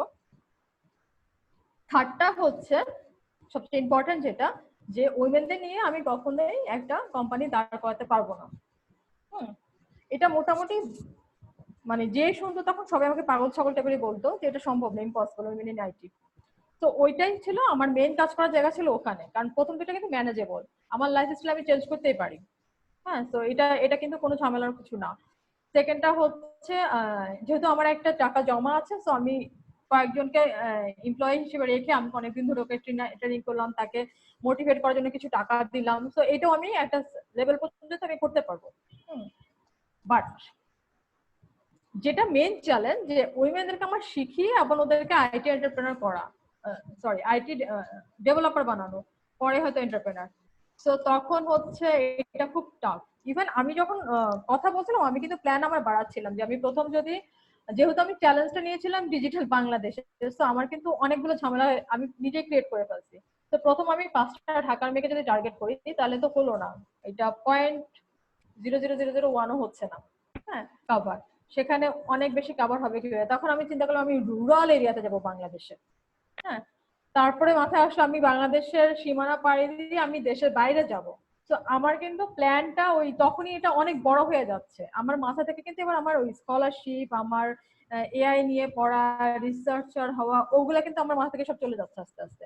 এখন যেটা আমার মাথার মধ্যে স্টাক হয়ে গেছে, যে আমি এটা আমার একদম নেশার মতো হয়ে যাচ্ছিল, যে আমি নতুন নতুন করে শুধু আমি বিজনেস প্ল্যানটা বাড়াচ্ছি। ইভেন আমি বাসায় হচ্ছে আমার একটা বোর্ড আছে যেখানে আমি স্টিকি নোট খুব ইউজ করতাম। তো তখন এত কালারফুল স্টিকি নোট পাওয়া যেত না, আমি হচ্ছে ওই পিন দিয়ে ছোট ছোট কাগজের টুকরা করে করে লিখতাম। তো এটা শুধু আমার দেখতাম যে আমার টু ডু লিস্টে শুধু বাড়ছে শুধু বাড়ছে, কারণ আমি এটা করতে চাচ্ছি, এই বছরে আমি ওই জায়গায় যেতে চাচ্ছি, ওই বছর আমি এই করতে চাচ্ছি, পুরো একটা পাগল পাগল অবস্থা। তো এর মাঝে আব্বু আমাকে বললো যে তুমি একটু থামো, তোমার সাথে আমার কথা বলা দরকার। তো বললাম যে বলো। বলে যে তুমি যেটা শুরু করেছো এটা কিন্তু অনেক টাফ জার্নি, আমি তোমাকে আগেও বলছি, তুমি কি তাহলে তোমার স্কলারশিপটা ডিক্লাইন করবা? তা বলছে আমার মনে হয় আমি ডিক্লাইন করবো।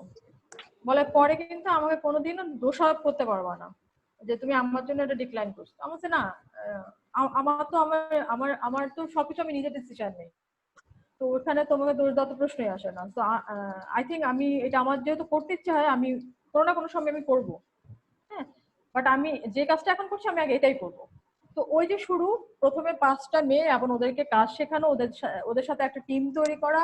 আমরা গ্রুপে কাজ করতাম, কাজ করে এটা আমরা তখন ওডেক্স ছিল, আমি ওডেক্সে বিট করতাম সারা রাত ধরে। দিনে আমি অফিস করতে চলে যেতাম, ওরা আমার রুমে বসে বসে আমার পিসিতে 2-3টা পিসি সেট করে দিয়েছিলাম, ওরা ওখানে কাজ করতো। তো ওইটা দেখলাম যে মেয়েরা আসলে পারে। হ্যাঁ, ওই এক্সপেরিমেন্টে আমি সাকসেস হয়ে যাই। এখন তখন আমরা একটা গ্রুপ মিলে এই কাজটা করতে থাকতাম। তো যেটা হচ্ছে এরপরে আমি ঢাকার বাইরে যাওয়া শুরু করি, বিভিন্ন গ্রামে যাওয়া শুরু করি, এবং গ্রামে গিয়ে আমি দেখলাম যে সিচুয়েশন আসলে ডিফারেন্ট। কারণ হচ্ছে কি, ঢাকায় যখন আমরা কাজ করি ঢাকার মেয়েরা কিন্তু অনেক কিছু জানে, অনেক অনেক কিছুর সাথে ইনভলভ থাকে, অনেক কিছু দেখে।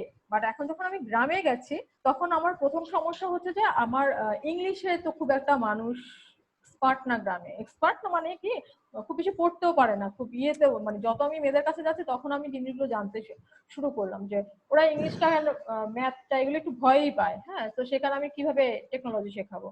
তো আমি এবার নিজে আমাদের যে কোর্স গুলো আছে, আমাদের যেগুলো আমরা সবসময় বলি যে সাপোজ অ্যান্ড্রয়েড অ্যাপ্লিকেশন, হ্যাঁ, বা ওয়েব অ্যাপ্লিকেশন অথবা গ্রাফিক্স ডিজাইন। হ্যাঁ, আমি গ্রাফিক্স নিয়ে বলি কারণ গ্রাফিক্সে আমরা সবচেয়ে বেশি সাকসেস হয়েছিলাম। তো গ্রাফিক্সে কিন্তু অনেকগুলো জিনিস আছে, যে সাপোজ কেউ হচ্ছে কোম্পানির ব্র্যান্ডিং করে, মানে লোগো বানায়। হ্যাঁ, তো সে হয়তো খুব ভালো লোগোই বানাতে পারে। আবার কেউ কেউ আছে যে আপনার ফেসবুক যে পোস্ট গুলো হয় সেগুলো বানায়, কেউ হয়তো পোস্টার বানায়, কেউ লিফলেট বানায়, এরকম অনেক কিছু আছে। হ্যাঁ, তো এগুলো একজন গ্রাফিক্স ডিজাইনও করতে পারে, আবার ভিন্ন ভিন্ন গ্রাফিক্স ডিজাইনও করতে পারে। তো আমরা তখন প্রথম চিন্তা করলাম যে আমরা আসলে মেয়েদেরকে একটু লোগো বানানোটা শেখাই, ফুল গ্রাফিক্স কোর্স শেখাবো না। হ্যাঁ, বা কোনো একটা ইমেজ করা, দেখতে সুন্দর করা, হ্যাঁ, এই জিনিসগুলো আমরা একটু শেখাই। তারপরে হচ্ছে দেখলাম যে হ্যাঁ, এটা মেয়েরা খুব ভালো পারছে। তখন আমরা একটু অ্যাডভান্স চিন্তা করলাম যে ও যখন ইমেজ রিটাচ করতে পারছে, তাহলে ইমেজটাকে এবার ওয়েবে তাকে আপলোড করা শেখাই। এর মানে হচ্ছে যে আমরা যে ঢাকা অফিসে কাজ করি, আমাদের হিউজ ই কমার্স ওয়েবসাইট ডেভেলপমেন্টের একটা কাজ আসে। হ্যাঁ, এখনো আসে। তো ওই কাজটার মধ্যে আমাদের সবসময় একটা প্রবলেম হয় কি, আমরা যে প্রোডাক্ট এন্ট্রি দিব ওইটার কোনো লোক পাই না। ক্লায়েন্ট তো চায় যে ফুল জিনিসটা আমাদের কাছ থেকে, কিন্তু আমরা ওই জিনিসটা আমরা দিতে পারি না। কারণটা হচ্ছে ডেভেলপাররা কখনো বসে বসে আপলোড করতে চায় না। ওদের কাজ হচ্ছে ওরা ডেভেলপ করে দিবে, ঠিক আছে, কিউএ টেস্টার যারা আছে ওরা টেস্ট করে দিবে। তো আমার তখন মনে হলো আছে it can B A work for my rural people.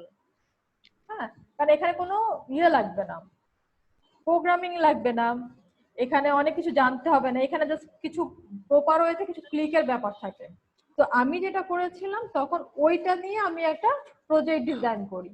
আমি ওই প্রজেক্টটা নিয়ে আমি ময়মনসিং এ যাই, ময়মনসিং ব্রাঞ্চ আমরা যখন ওপেন করি, আবার ওখানে আমি ওইটাই শেখাই। আবার আমাদের যে ওয়েবসাইট গুলো আসতো ওইটা যে প্রোডাক্ট এন্ট্রিটা আছে ওইটা আমরা ময়মনসিং এর মেয়েগুলোকে দেওয়া শুরু করলাম। এখন দেখলাম ওরা খুব ভালো কাজ করছে। আবার আমরা ফোকাস করলাম যে যেসব এরিয়াতে ডিপ্লোমা ইনস্টিটিউট আছে আমরা সেই এরিয়াগুলোতে যাব, তাহলে হচ্ছে আমাদের অ্যাটলিস্ট কিছু মেয়ে আমরা ইঞ্জিনিয়ার পাবো আর কিছু মেয়ে আমরা লোকাল মেয়ে পাবো। ম্যাম, একটা কোশ্চেন ছিল ছোট। আপনারা যে মানে আপনি যে মেয়েদেরকে নিয়ে কাজ শুরু করেছিলেন, মানে ওরা আসলে কোন লেভেলের ছিল, মানে আপনার রিকোয়ারমেন্টটা কেমন ছিল, ওদের শিক্ষাগত যোগ্যতা বা এক্সপেরিয়েন্স কতটুকু ছিল, এবং সেটা ঢাকা এবং ঢাকার বাইরের ক্ষেত্রেও? আমি ঢাকার বাইরে, তখন আমি ঢাকার বাইরে একটু বেশি বলি। ঢাকার বাইরে তখন আমার প্ল্যান ছিল যে এইচএসসি, মানে হচ্ছে ক্লাস 8 পর্যন্ত যে মেয়েটা পড়াশোনা করছে সেই আমাদের সাথে কাজ করতে পারবে। হ্যাঁ, তো তখন ছিল এরকম। তো আমাদের প্রথম গ্রুপ যেটা শুরু করেছিলাম প্রোডাক্ট এন্ট্রি, সেটা ফুললি ছিল কেউ হয়তো এসএসসি দিয়েছে, কেউ হয়তো ওই যে গ্যাপটা থাকে না, ওই টাইমটা আমরা খুব ঠিক করি আর কি, কারণ ওই টাইমে হচ্ছে একটা ফ্রি টাইম থাকে মেয়েদেরকে শেখানোর জন্য। তো ওই টাইমটাই আমরা বেশিরভাগ শুরু করি যে কোনো ব্রাঞ্চ শুরু করতে গেলে। তো তখন আমাদের মোটামুটি সবাই ছিল ইন্টারমিডিয়েট কমপ্লিট করা, আর একটা মেয়ে ছিল ও ময়মনসিং পলিটেকনিক্যালে ডিপ্লোমা পড়ছিল, ডিপ্লোমা ইঞ্জিনিয়ারিং করছিল, তাও সে সিএসসি না, মনে সিভিলে পড়ছিল। ওই মেয়েটার খবর পেয়ে আমরা ওর সাথেও কন্ট্যাক্ট করি, কারণ হচ্ছে এদেরকে কন্ট্রোল করার জন্য তো আমাদের একজন দরকার। তো পরে ওই মেয়েটাকে আমাদের টিমে এনে আমরা ময়মনসিং এ একটা রুম ভাড়া করে, হ্যাঁ, তো আমরা যেটা করি না, আমরা একটা কমিউনিটি লিড খুঁজি আসলে, আমরা ওটাকে বলেও কমিউনিটিটা লিড দিবে। তো ওকে আমরা একটা লিডারশিপ ট্রেনিং করাই। হ্যাঁ, এবং সে হচ্ছে আমাদের ওই এরিয়া যে মানুষগুলো আছে তাদের সাথে কমিউনিকেট করে আমাদের হয়ে। তো ও যেটা করছিল যে ওর বাসারই পাশে আমরা একটা রুম এক্সট্রা নিয়ে নিলাম, যেখানে হচ্ছে মেয়েদেরকে আমরা গিয়ে ট্রেনিং করাতাম ওই প্রোডাক্ট এন্ট্রির উপরে, এবং ও হচ্ছে এটা মনিটর করতো এবং ও টাইম টু টাইম আমাদেরকে রিপোর্টিং করতো। ম্যাম, সরি একটু ইন্টারাপ্ট করছি ম্যাম। ম্যাম, অনেকে দেখা যাচ্ছে যে কিউএনএ সেশনের জন্য আপনাকে আসলে কোয়েশ্চেন অ্যান্সার করতে পারছে না, দ্বিধাবোধ ফিল করছে ম্যাম। আচ্ছা, আমাকে তো ম্যাম আমরা কি কিউএনএ চলে যাওয়াই আমরা কি কিউএনএ? আচ্ছা, ঠিক আছে ম্যাম, থ্যাংক ইউ ম্যাম। এটা সবাই ক্লিয়ার হয়ে গেছে, আর তো বোধহয় কিছু বাকি নাই। জি ma'am, thank you ma'am, thank you so much ma'am. তাহলে ম্যাম আমরা কিউএনএ সেশন শুরু করলাম। শিওর। আচ্ছা। Dear Madam, Assalam. Participants, Hello. participants, we are now opening the floor to everyone for a Q&A session. Whoever is willing to ask a question, please either raise your hand or comment in the chat box, and I will call out the name. Then the participant can unmute and ask the question.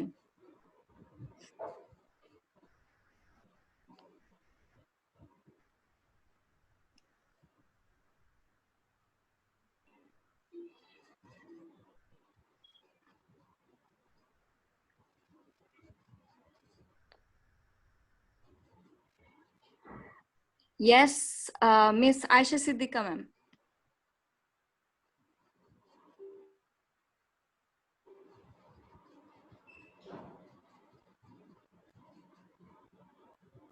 Ma'am, you have the floor.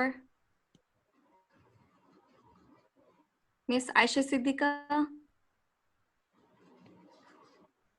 All right, following up for the next person. Miss Shanai Shantropa.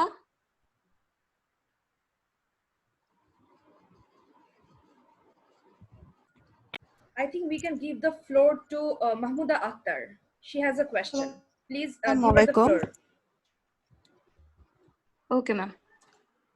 Thank you so much for the flow. And first of all, I would like to thank our ma'am, our guest, for her nice presentation and especially her experience, especially the starting from the entrepreneurship at this field, especially in Bangladesh. Ma'am, first of all, I would like to share that still we are facing that male-dominated culture in our office. So I think you can hear me. Yes, Hello. yes, I can hear you.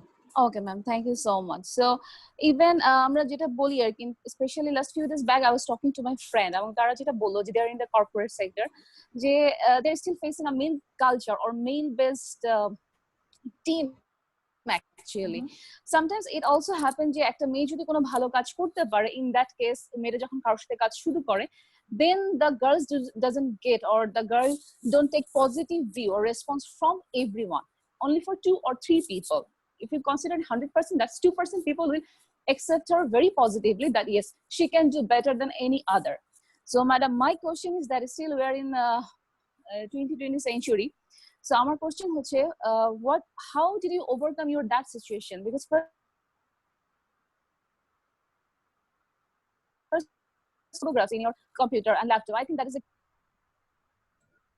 great learning and that is a great search for in your life. Sometimes you can reconnect. So এখন মানে last কোশ্চেনটা হচ্ছে যে how did you overcome and what is your advice to this generation যারা কিনা কিছুদিন পর job ফিল্ডে অ্যাটেন্ড করবে for the male and for the female? Thank you, ma'am. Thank you.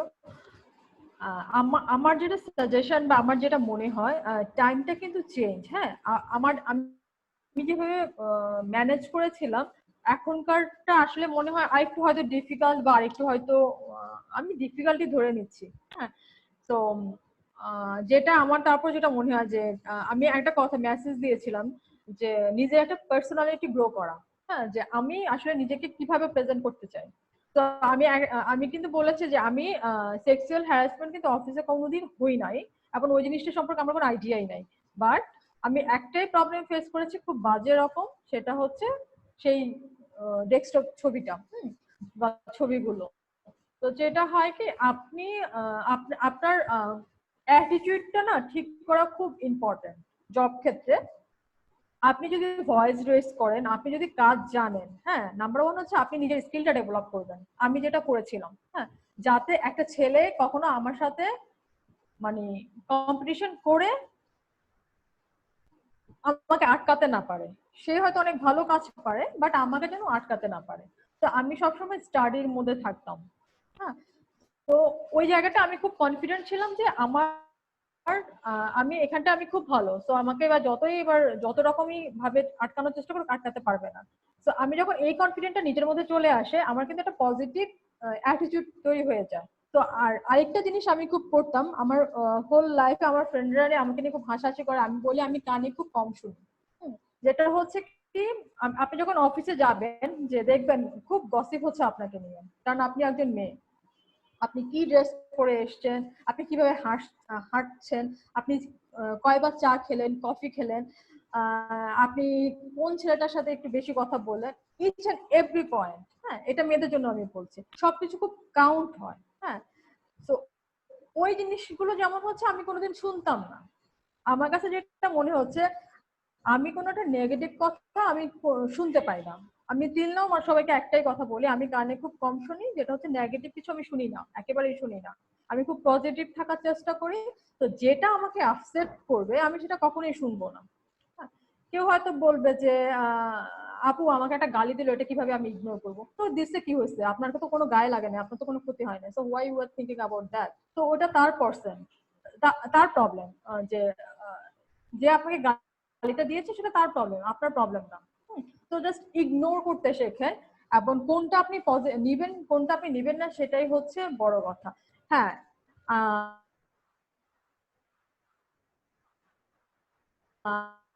এটা তো কি হয়েছে, আমার পাল্টা হাসি দিতে হবে কেন? Sorry to say like this way. হ্যাঁ, আমি এভাবে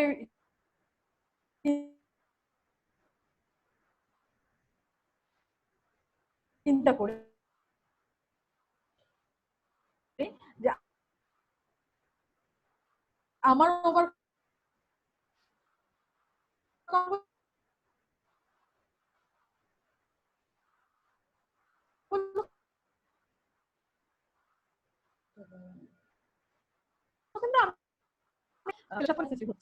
কোনো ছেলে যদি কোনো মেয়েকে একটু হেল্প করতে যায়, সবার আগে একটু নেগেটিভ ইঙ্গিতের দিকে যায়। হ্যাঁ, নিশ্চয়ই ওর কোনো ইন্টারেস্ট আছে, হয়তো ওই ছেলের কোনো ইন্টারেস্ট নাই।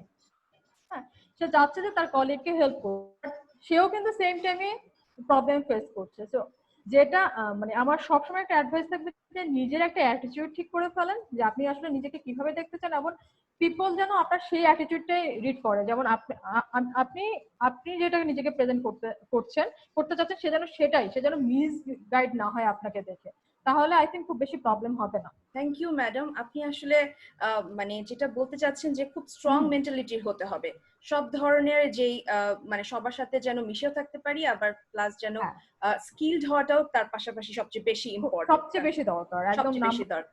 ম্যাডাম, আমরা প্রায় শেষের দিকে চলে এসেছি, আমাদের সাথে আমাদের চেয়ারম্যান স্যারও আছেন। ম্যাডাম, আমাদের আরো কয়েকটা কোয়েশ্চেন্স নিতে হবে, আপনি যে ছোট ছোট করে সবাইকে একটু অ্যান্সার দিলে সবাই খুশি হয়ে যেত আর কি। আমরা নেক্সট কোয়েশ্চেনে চলে যাচ্ছি। নেক্সট কোয়েশ্চেনে চলে যাচ্ছি। Maliha, please, I am giving you the floor. Thank you, ma'am. Next we have Shanai Shantropa. Assalamu alaikum. I would like to thank for this for giving me floor. My question was, I have no idea about entrepreneurship, and I have only a few skills to develop what I have done in last few years. So if you had one piece of advice to me, like just starting out, or just like to starting out, what it would be? তো আপনি entrepreneur হতে চান? Yes.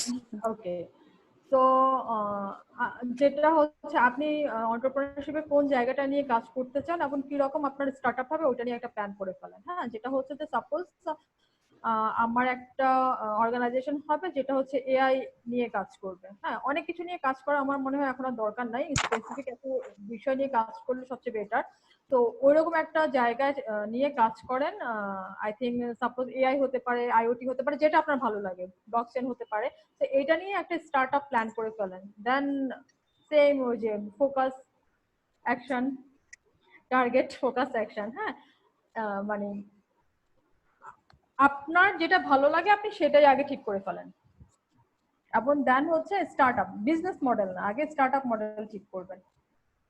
তো business তো হচ্ছে যে আমি কিনলাম আমি সেল করলাম, বিজনেস হয়ে গেল। কিন্তু স্টার্টআপে যেটা হচ্ছে আপনার একটা প্রবলেম থাকতে হবে এবং প্রবলেমটা একটা সলিউশন থাকতে হবে। So find a good problem, যেটা অ্যাকচুয়ালি দরকার সেটা। আর আরেকটা জিনিস আমি সবাইকে একটা জিনিস অ্যাডভাইস করে যাই, যে আমরা বাংলাদেশে যেমন কোনো প্রবলেম চিন্তা করলে আমরা বাংলাদেশের পার্সপেক্টিভ চিন্তা করি। হ্যাঁ, কিন্তু আমি প্রবলেমটা চিন্তা করেছি যখন শুরু করেছি গ্লোবাল পার্সপেক্টিভ, যে গ্লোবালে কি অবস্থা উইমেন ইন টেকে। সো আমার একটা ব্রাঞ্চ আছে নেপালে, আমার প্ল্যান আছে পুরো পৃথিবীতে ব্রাঞ্চ করার, কিন্তু আই ডোন্ট নো এটা পসিবল কিনা। বাট একটু গ্লোবালি চিন্তা করেন, হ্যাঁ গ্লোবালি যখন চিন্তা করবেন তখন আপনারা আপডেট টেকনোলজি নিয়ে চিন্তা করবেন। আর যদি শুধু বাংলাদেশ মার্কেট চিন্তা করেন তাহলে হয়তো বাংলাদেশে যে টেকনোলজিটা ইউজ হচ্ছে, যেটা গ্লোবালি অনেক আগেই শেষ হয়ে গেছে ইউজ করা, সেটা নিয়ে চিন্তা করবেন। Thank you, ma'am.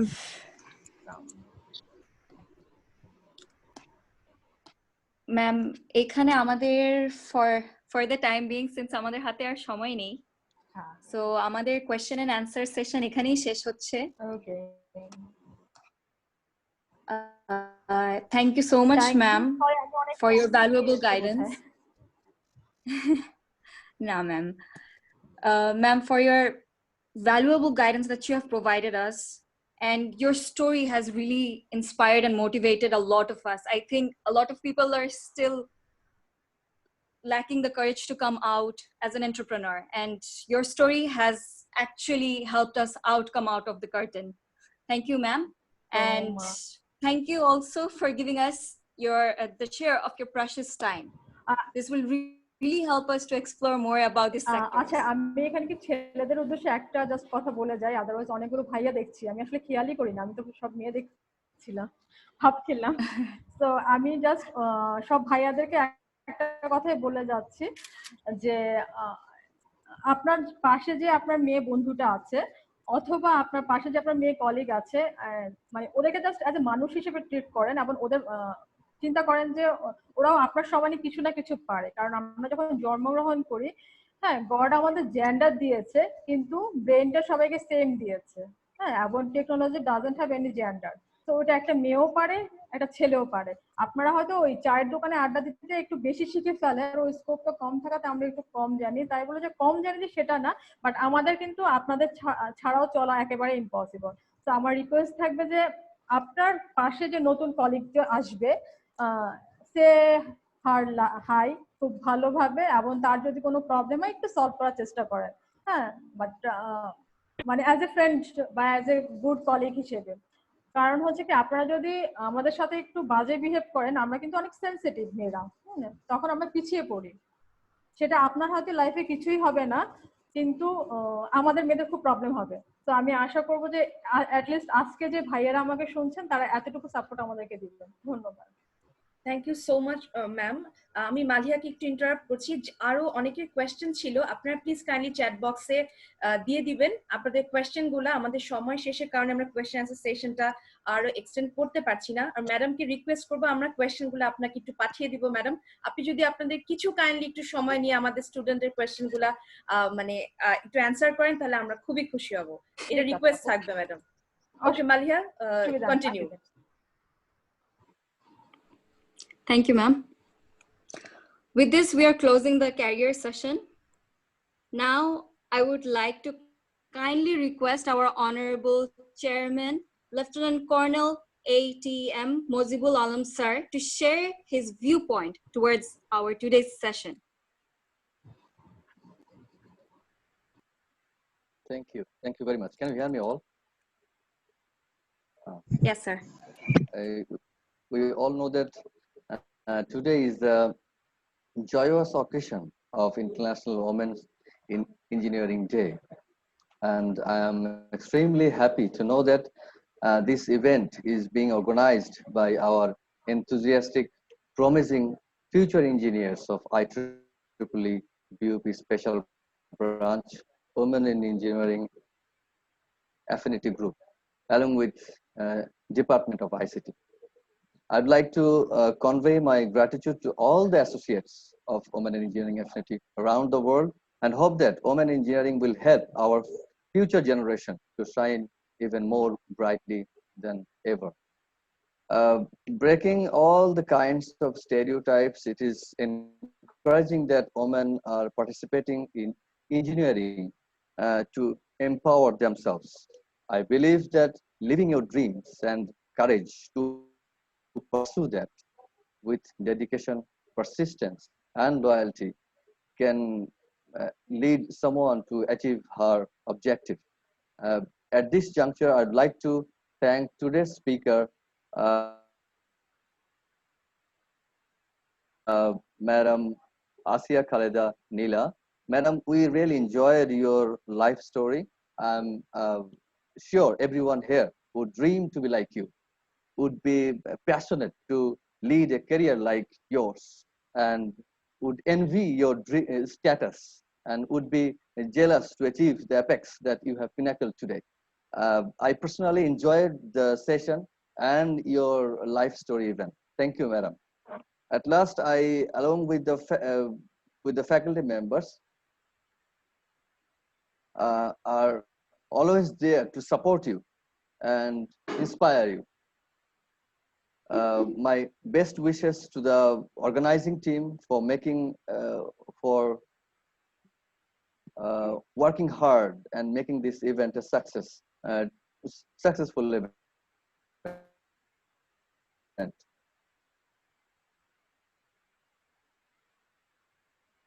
Home, stay safe. Thank you very much. Allah Hafiz.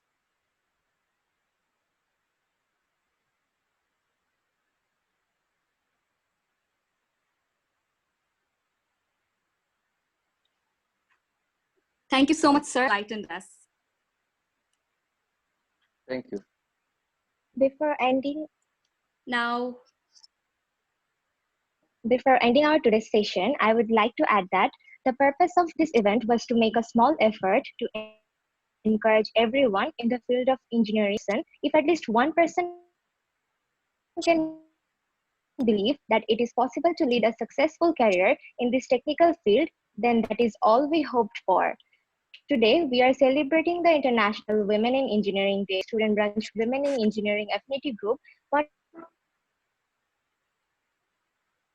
to dream of a better tomorrow, when it will not be necessary to celebrate a particular day for women, because on that day, everyone will be recognizing additional stereotyping and equal pay for every gender, every person in the field of everything. With this hope in mind, we are here by participation and support to make this session a successful one. Thank you. Assalamu alaikum.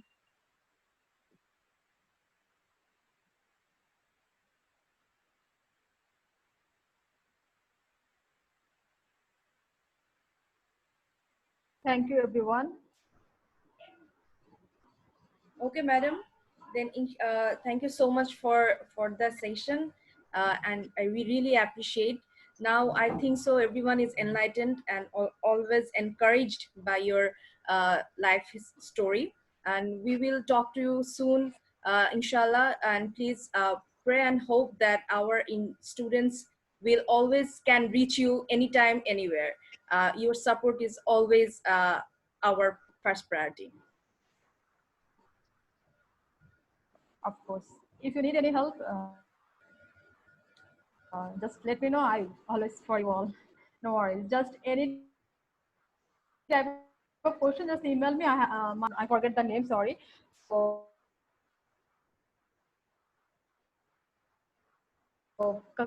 you can email me anytime. Okay, madam. Now we are Thank you so ending. much, ma'am. Thank you. We are ending the session for all. Thank you so much for your participation. Thank you so much.